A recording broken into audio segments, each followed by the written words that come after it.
Ela está sendo gravada. Então, pelo material de vocês, vou achar aqui.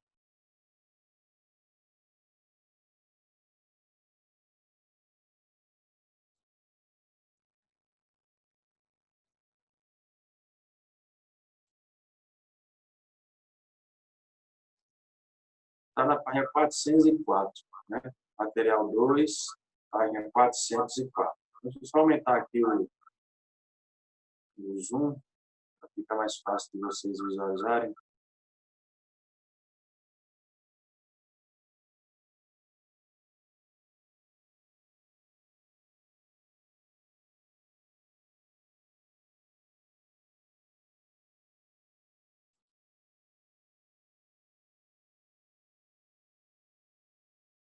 Então, na página 404, do material de vocês, nós temos aqui chamadas propriedades periódicas.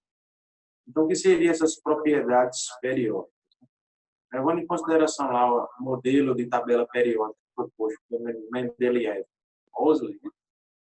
Nessa tabela nós temos as linhas e as colunas e o número atômico crescente, né, nas linhas. E essas propriedades, né, desde que teve a ideia de criar uma tabela, seria uma tabela em que você conseguisse agrupar elementos que tinham propriedades, características semelhantes, certo? Então, isso foi feito e foi colocado tudo numa tabela. Então, essas propriedades chamadas propriedades periódicas, nessa termo periódico, vem de período, né? Então, período significa uma coisa que se repete, né? Tem uma certa relação com a repetição. Então, essas propriedades vão estar agrupadas, né? E elas vão ficar se repetindo de acordo com o crescimento do número atômico ou o decréscimo desse número atômico. Então, essas propriedades, né, nós vamos estudar raio atômico, energia de ionização, afinidade eletrônica, eletronegatividade, eletropositividade, densidade, ponto de fusão e ponto de ebulição.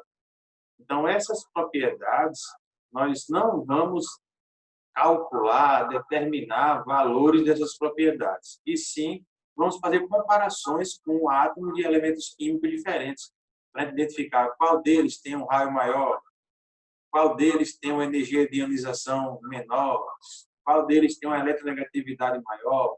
Então, o que nós vamos estudar é uma relação, uma comparação entre um elemento químico e outro, ou seja, o átomo de um elemento com o átomo de outro elemento. Beleza?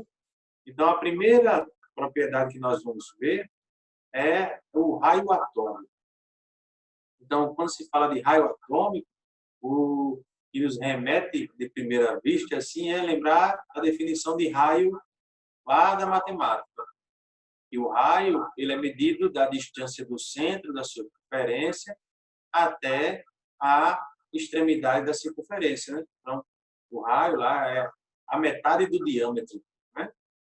E quando eu falo de raio atômico, se eu for levar essa mesma definição, por teoria lá do modelo atômico de Rutherford-Bohr, o átomo ele tem um núcleo e uma eletrosfera. Então, essa eletrosfera vai ser a parte mais externa e o núcleo é o ponto central, né? Então, se fosse determinar o raio, seria a distância do núcleo até a última camada eletrônica. Mas a complicação é que nós sabemos que essa eletrosfera, essas camadas eletrônicas, elas não são circulares, elas são elípticas, né? Então, vai ter locais que elas têm um achatamento e tem locais que vai ter um alongamento. Então, se eu fosse observar a definição de raio matemática associada diretamente com o modelo atômico de Rutherford-Bohr, eu teria que determinar vários raios diferentes, dependendo da posição da linha que eu traçar do núcleo até a extremidade da eletrosfera, seria uma distância diferente. Então, para solucionar isso, foi proposto que, para determinar o raio de um átomo, nós vamos determinar o raio átomo médio. Então, vamos fazer uma média do raio desse átomo. Tentei pegar dois átomos iguais, do mesmo elemento químico, né? E o raio vai ser medido pela distância de um núcleo até o outro, dividido por 2. justamente para tirar essas diferenças de raios em posições diferentes da eletrosfera. Então, a distância de um núcleo até o outro dividido por 2, a gente chama de raio atômico médio. Mas, como eu falei para vocês, a gente não vai precisar determinar esses valores aqui dos raios. Certo? O que vai ser interessante para a gente agora é fazer comparações, saber na tabela periódica quem é o elemento que tem um raio atômico maior, um raio atômico menor, certo? Então, nós vamos aprender a visualizar na tabela e identificar a questão do raio atômico. Então, se eu for observar o raio atômico na tabela periódica, ele vai crescer da seguinte maneira. Nas famílias, que é os grupos, ele vai crescer de cima para baixo.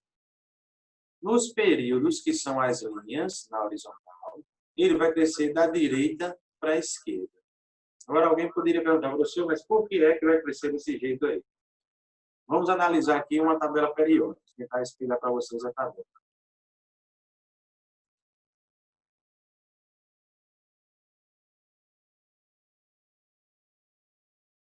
Aqui.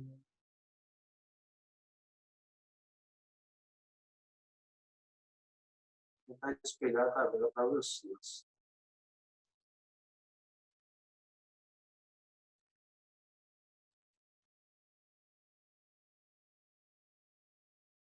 Ver se a tabela abre.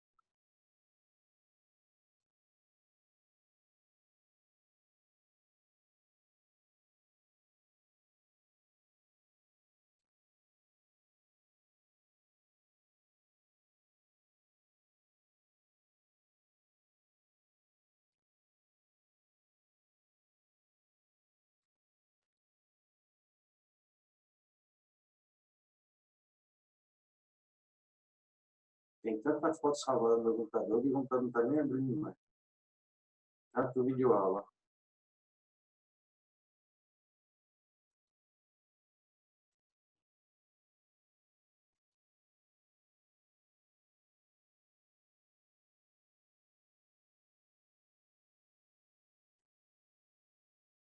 Chegou.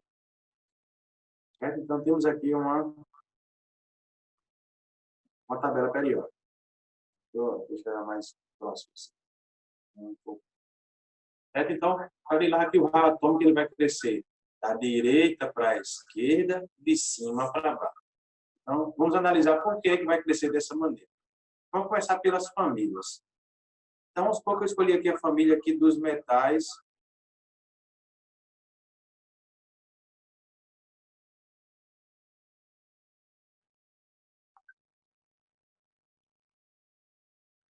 Chegou agora para vocês aqui, né? Então, vamos associar por que o crescimento vai ser da direita para a esquerda, de cima para baixo. Então, vamos pegar aqui um exemplo da família dos metais alcalinos terrosos. Família aqui. Mas pouco eu peguei essa família para fazer a comparação. Cada elemento químico aqui está um abaixo do outro. Então, o berílio ele está no segundo período, o magnésio no terceiro período, o cálcio no quarto, o estrôncio no quinto, o bário no sexto e o rádio no sétimo período. Lembra que a gente conversou em aulas passadas que o período ele indica a quantidade de camadas eletrônicas.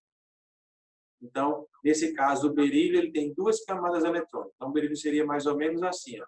Uma camada, 2 camadas. O magnésio, ele está no terceiro período. Então, o magnésio seria, que teria o núcleo, teria uma camada, 2 camadas, 3 camadas. O cálcio está no quarto período. Então, o cálcio teria uma camada eletrônica, 2 camadas eletrônicas, 3 camadas eletrônicas, 4 camadas eletrônicas. Então, no que eu vou descendo na família e vou aumentando os períodos, vai aumentando a quantidade de camada eletrônica. Então, se eu tenho mais camadas eletrônicas, a tendência é que o raio seja maior. Então, o raio atômico médio vai ser maior. Então, por esse fator que nas famílias a gente vai ter um crescimento de cima para baixo, né? Onde aqui, justamente, é o frâncio, se for na família dos metais alcalinos, que vai ter o raio maior, certo? Então, já nos períodos, por que que vai ter o crescimento da direita para a esquerda? Por que vai ter esse crescimento? Vamos analisar agora num período. Vamos supor que eu peguei agora para analisar esse terceiro período. Eu tenho aqui ó, sódio, magnésio, alumínio, silício, fósforo, enxofre, cloro e argônio. Se eles estão no terceiro período, isso quer dizer que todos eles vão ter 3 camadas eletrônicas. Não é isso? Todos vão ter 3 camadas eletrônicas. Mas, se eu for pegar o átomo neutro de sódio, ele vai ter 11 prótons e 11 elétrons. Esse aqui vai ter 12 prótons e 12 elétrons, 13 prótons e 13 elétrons, 14 prótons e 14 elétrons, até chegar no argônio que teria 18 prótons e 18 elétrons. Então, isso quer dizer que na terceira camada, o sódio só vai ter 11 elétrons em comparação com o argônio que tem 18. Então, a distância entre esses 18 elétrons e esses 11 estão do núcleo é a mesma. Só que qual é a diferença? Pelo fato de o argônio ter mais elétrons, né? Isso quer dizer que é como se a eletrosfera, a camada mais externa, ela fosse mais fortalecida. Então, se ela é mais fortalecida, né? Isso quer dizer que ela tende a se distanciar. Se ela for mais enfraquecida, ela tende a se aproximar. O que é que vai fazer essa aproximação? Essa questão de força de cabo de guerra? A quantidade de prótons, né? Então, os prótons que vão ficar atraindo os elétrons para próximo dele. Então, quanto mais prótons eu tiver, isso quer dizer que eu vou fazer com que aproxime mais a eletrosfera para perto de mim. Então, apesar de esses átomos aqui, esses elementos, eles terem quantidade de elétrons diferentes, mas pelo fato de eles terem a mesma quantidade de camada eletrônica, aqueles que têm um número atômico maior, ou seja, a quantidade de prótons mais elevada, faz com que encurte essa eletrosfera, então ele vai ter um raio menor. Então, quanto menor o número atômico nos períodos, maior vai ser o raio. Então, por isso que vai crescer da direita para a esquerda.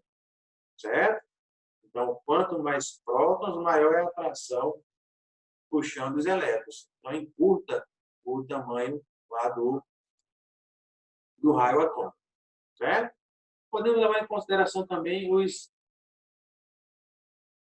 íons, né? A gente sabe que a maioria dos elementos da tabela periódica, eles não são encontrados livres na natureza. Então, o que é que acontece? Eles vão ter que se tornar íons para fazer as ligações químicas. Então, pode ser o cátion e pode ser o ânion. Então, vamos ver aqui a questão do raio iônico. Vou colocar aqui. Vamos analisar os cátions e os ânions.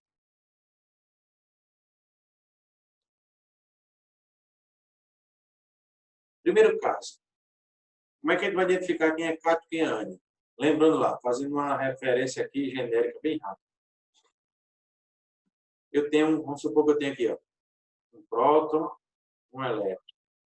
Um próton, um elétron. Outro próton, outro elétron. Não é isso? Então, aqui seria a representação de um átomo neutro. A quantidade de prótons igual à quantidade de elétrons. Se eu retirar um elétron, esse átomo agora ele vai ficar eletricamente positivo, né? Porque ele vai ter ó, essa partícula positiva nula negativa, essa positiva nula negativa, e eu vou sobrar apenas com essa carga positiva, então ele ficar eletricamente positivo. Aí eu pergunto a vocês, se eu fosse comparar o raio do átomo neutro com o raio desse cátion aqui, qual seria maior dos dois? Nesse caso, eu vou ter um excesso de partículas positivas em relação à partícula negativa. Ou seja, esses elétrons aqui eles vão ficar mais fracos no cabo de guerra. Então, quer dizer que os prótons vão atrair ele para mais próximo. Então, se eu levar em consideração ó, o átomo neutro em relação ao cátion, o átomo neutro ele vai ter um raio maior. O cátion vai ser bem menor, porque eu vou ter muita partícula positiva em relação à partícula negativa. Quanto mais eu retiro o elétron, mais eu enfraqueço, né, a eletrosfera. Então, na briga lá do cabo de guerra, elas vão ser atraídas para o núcleo. Então, se eu levar em consideração uma comparação entre o raio do átomo neutro e o raio do cátion, seja ele monovalente, bivalente ou trivalente, o cátion ele vai ter um raio sempre menor, certo? Então, quanto mais eu for tirando o elétron, quer dizer que o raio vai diminuindo. Então, se eu comparar que só perdeu um elétron, vai ter um tamanho. Se eu tirasse outro, aí o tamanho diminuía também, ou seja, o raio diminuiria. Se eu levar em consideração o ânion, se eu botar o ânion, não teria aqui, ó, o ânion tem um acréscimo de elétron, ele recebe elétron. Então, nesse caso, essas partículas positivas vão anular essa negativa e ele vai sobrar aqui uma partícula negativa. Então, eu vou ter um excesso de elétrons. Ou seja, um elétron a mais é como se tivesse mais uma pessoa puxando a corda no cabo de guerra. Então, vai se distanciar do núcleo. A eletrosfera vai ficar mais fortalecida. No que distancia do núcleo, vai fazer com que aumente o raio daquele átomo. Então, na relação que nós temos aqui de átomo do estado neutro e o ânion, no caso aqui, o átomo do flúor, o raio do ânion é maior do que o raio do átomo do seu estado fundamental dele. Certo? Então, tudo vai depender aí da força de atração. Se os prótons estiverem mais fortes, eles puxam o elétron para o próximo raio e diminui. Se os elétrons estiverem mais fortes, mais energéticos, eles puxam a corda para mais distante do núcleo, e isso torna o raio maior. Então, levando em consideração o raio atômico, ele vai crescer da direita para a esquerda, de cima para baixo.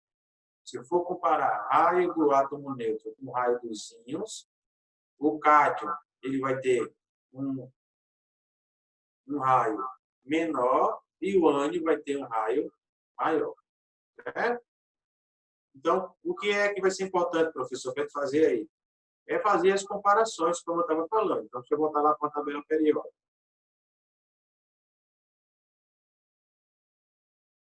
Se eu voltar para a tabela periódica, e eu disser para vocês qual o átomo que tem um raio maior. Se eu pegar aqui, ó, cloro e alumínio. Qual deles tem um raio atômico maior? Você vai lembrar. Professor, o raio atômico ele vai crescer da direita para a esquerda, os períodos. Então, isso quer dizer que o alumínio ele tem um raio atômico maior. Se eu perguntar a vocês, quem é que tem um raio atômico maior? O alumínio ou o talho? Então, vocês vão lembrar, dizer, professor, nas famílias cresce de cima para baixo. Então, se o talho está mais para baixo, quer dizer que ele tem um raio atômico maior do que o do alumínio. Então, eu poderia dizer que o talho ele tem um raio atômico maior que o do alumínio, e o alumínio tem um raio atômico maior do que o do cloro. Então, basta a gente começar a fazer essas relações de comparação. Certo? Então, resumidamente, o raio atômico ele vai crescer assim, né? Essa diagonal, porque vai crescer, ó, quanto mais para a esquerda e quanto mais para baixo tiver, vai ter um raio maior. Então, de todos, o que tem um raio atômico maior é o frâncio. Então, considerar o maior átomo da tabela periódica. É o frâncio, que está mais para a esquerda e mais para baixo. O menor é o do... O menor é o do hélio, que ele está mais para a direita e mais para cima.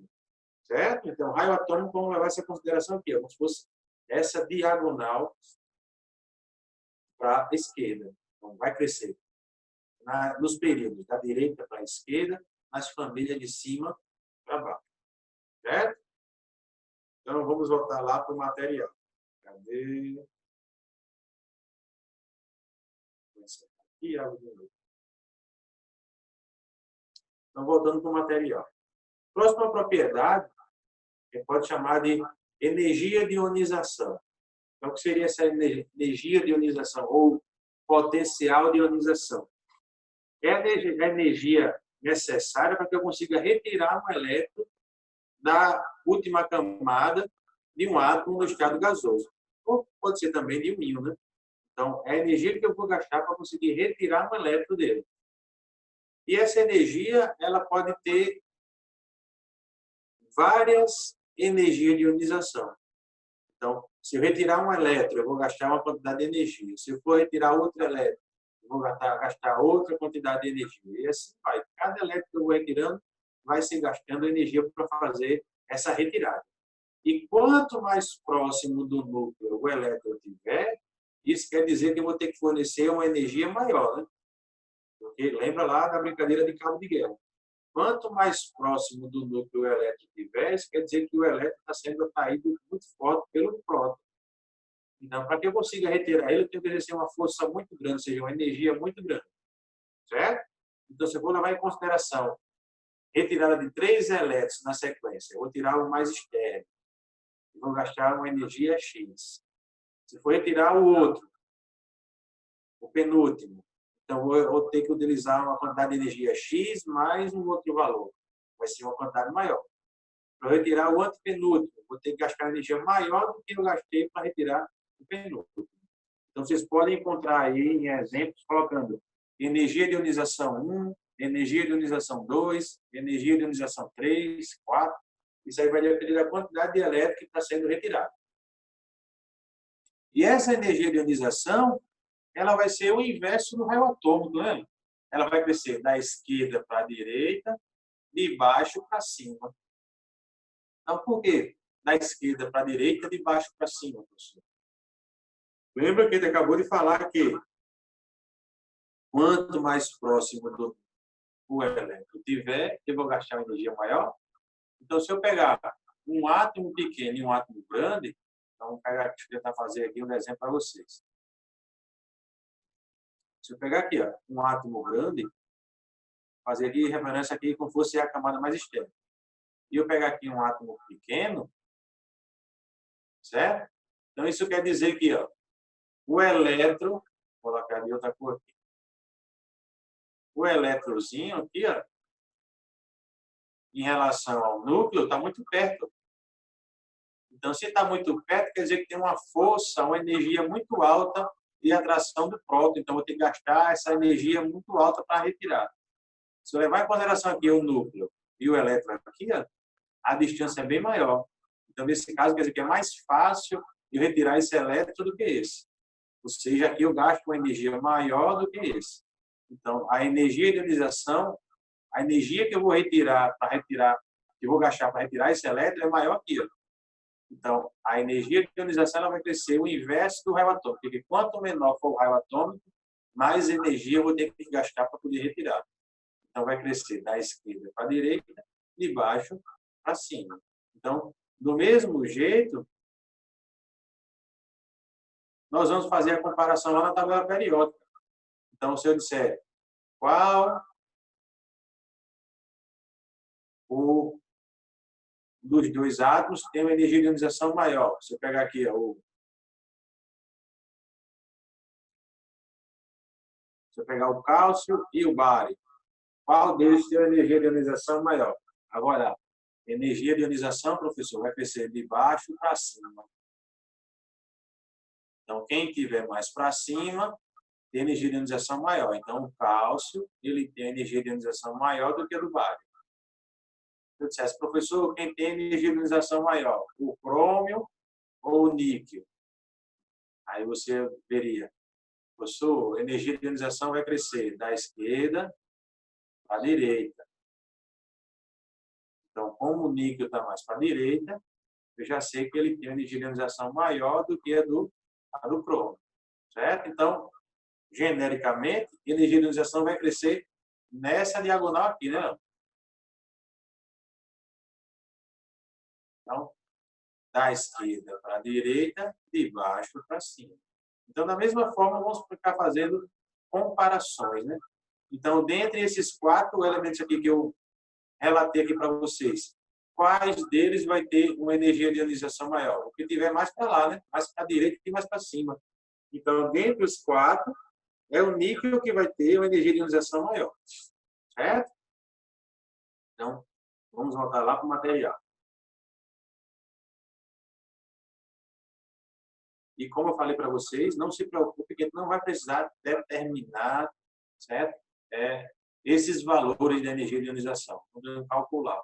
Basta apenas ter essa relação, esse esquemazinho aqui, ó, das tabelas, para a gente saber como é que ele está crescendo para poder fazer as comparações. Então, geralmente, nas questões, ele cita alguns elementos químicos e diz qual deles é o mais,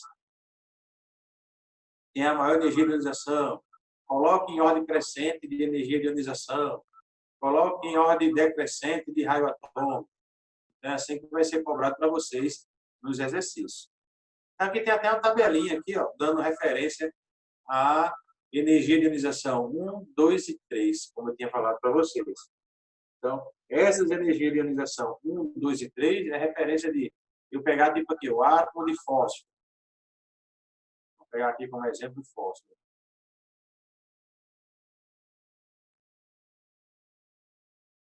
No átomo de fósforo, se eu for tirar o primeiro elétron, que seria o elétron mais energético, eu ia gastar 1.012 quilojoules por mol para retirar esse elétron. Quando eu vou retirar o penúltimo elétron, eu já vou gastar aqui, ó, 1.900.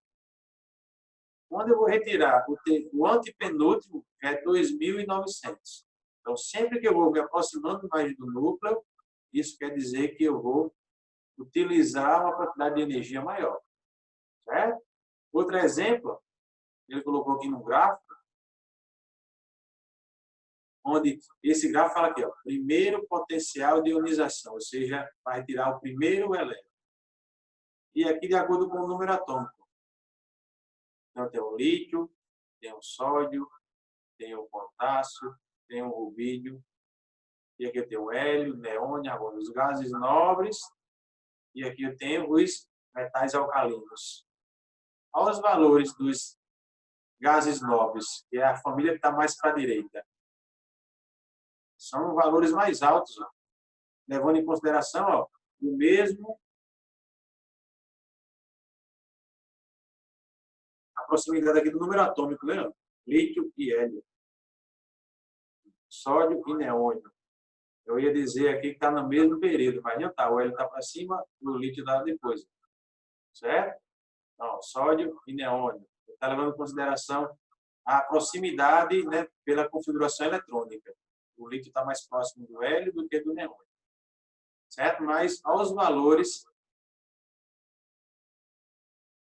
os valores, o hélio é bem mais alto do que o lítio. O neônio bem mais alto do que o sódio, porque eles estão mais para a direita, né? Então, se está mais para a direita, isso quer dizer que eles vão ter energia de ionização maior. Metais alcalinos está mais para a esquerda. Então, esses átomos aqui, eles têm uma tendência de ter o raio maior, né? O raio atômico. Então, se tem um raio atômico maior, isso quer dizer que para retirar o elétron é mais fácil, então a energia é baixa. Outra propriedade que a gente pode citar aqui é a afinidade eletrônica. Então, a gente fala afinidade. Esse termo aí remete o quê? O que a gente lembra?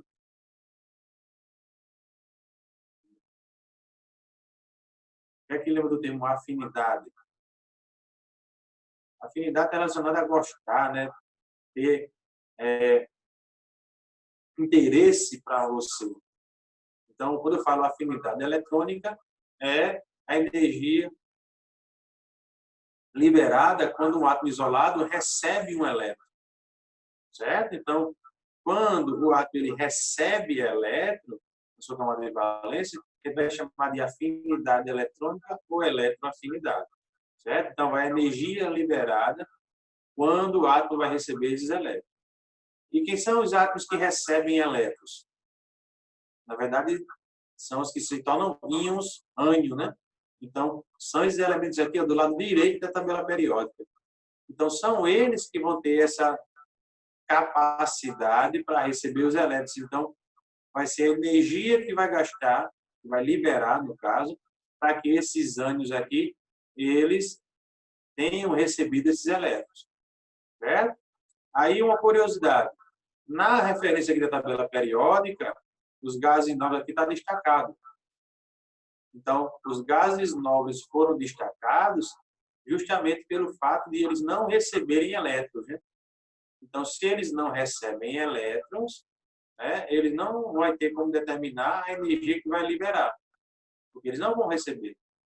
Então, os gases nobres estão exclusos dessa propriedade, certo? Então, quando falar de afinidade eletrônica ou eletroafinidade, nós não vamos levar em consideração os gases nobres. Então, vai crescer da esquerda para a direita, de baixo para cima, sem os gases nobres, certo? Então, nós vamos fazer a mesma questão de comparação, comparar um átomo com o outro. Quem tiver mais para a direita vai ter uma afinidade eletrônica maior. Quem tiver mais para cima vai ter afinidade eletrônica maior. Outra propriedade é chamada eletronegatividade. Então, vocês vão ouvir bastante falar mais esse tema aí, eletronegatividade. E a eletronegatividade tende